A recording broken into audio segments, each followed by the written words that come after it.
After your initial incursion into realizing it's just electricity moving in circles, rather your program moving down, if there's a loop, it's in circles, literally down the lines one at a time. Um, your next objective is to structure your code.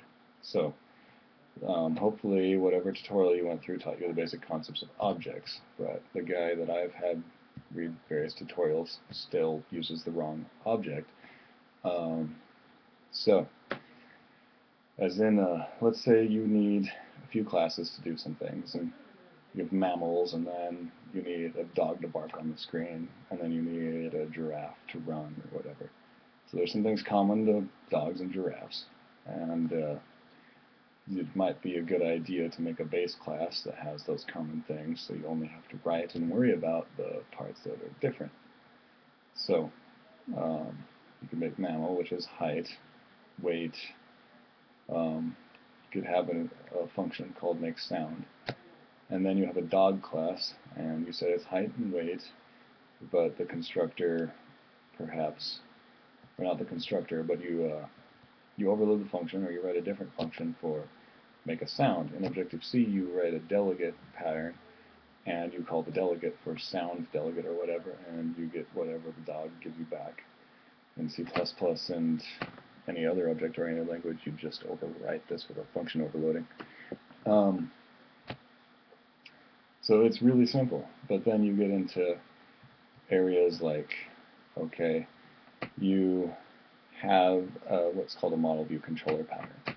And this is where you have to create a dog, but you're doing it with a GUI, a graphical interface. So now it's on your phone or your PC.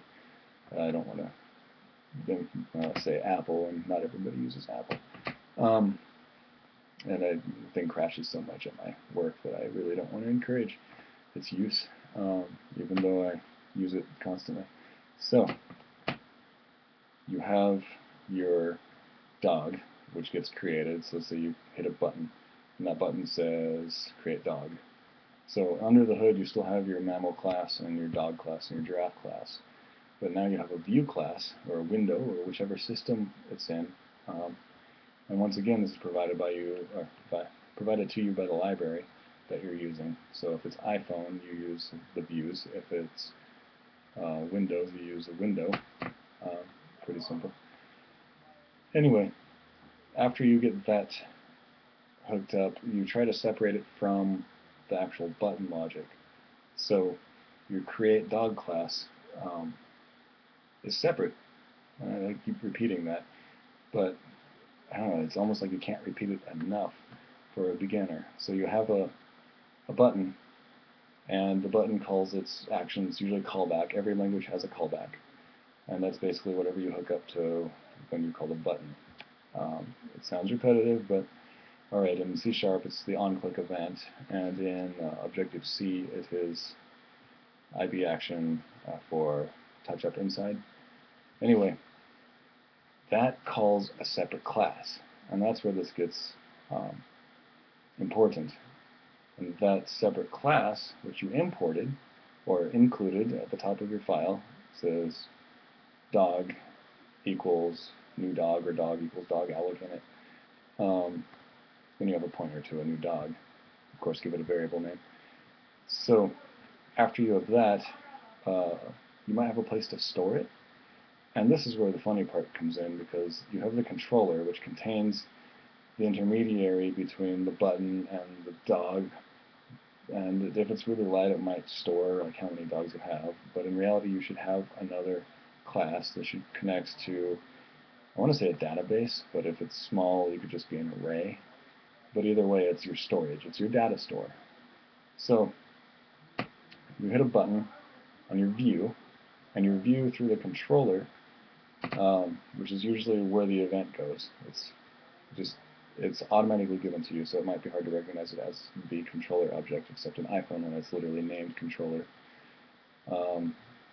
That passes it to the dog class, which generates its dog on its own, and then passes it back.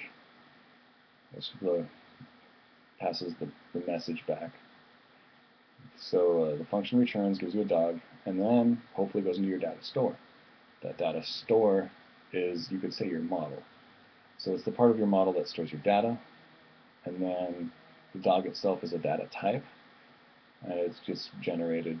But what I'm saying is both the dog and the thing that holds the dogs, you could even just call it kennel, because that'll be an easy way to remember that it holds dogs. And all it is a class that stores an array, and that array contains dogs. So yeah, that's the model view controller pattern, and it's just one way to organize your code. And it's so important that I actually was going to do this video on the game loop and how to write games, but you really should know this pattern, and you should know that there are design patterns specifically, as I'm intending this video for people that don't have an official computer science education, much like when I started. Read up on, there's design patterns for specific languages, and then there's just design patterns. So there's books, there's Safari books online, which is an awesome resource. I use it constantly, and no, I do not advertise for them. I just personally find it very helpful. There's a whole bunch of others. There's if you did get your coding in already, as in your language, then even whether you did or didn't, the New Boston. This guy Bucky makes really awesome videos. They're great for any beginner, and they're on just about any topic that computer science can throw. All right, let's go to the game loop.